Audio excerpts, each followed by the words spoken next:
পাথর বেঁধেছেন, শিয়াবে আবু তালিবের নিকট গৃহবন্দী হয়ে গেলেন।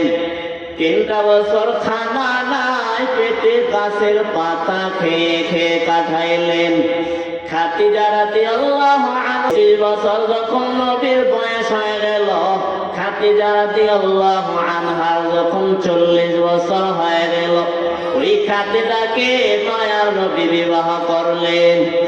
আর যখন খাদিজার ইন্তেকাল, নবী এতটাই কাঁদলেন, বলে আমি আল্লাহর মহব্বতে হেরা গুহায় মাঝে মাঝে গিয়া ওখানে দিন কাটাইতাম।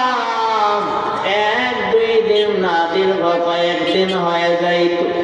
আমি তাকাইয়া দেখতাম ওই খাদিজা উঁচু পাহাড় পেরিয়ে আমি নবীর জন্য নাস্তা নিয়ে হাজির। ওই খাদিজার কথা যখন আমার মনে পড়ে যায়, চোখের পানি ধরে রাখতে পারি না রে আয়েশা। ওই নবী আমাদেরকে আল্লাহ দিয়েছি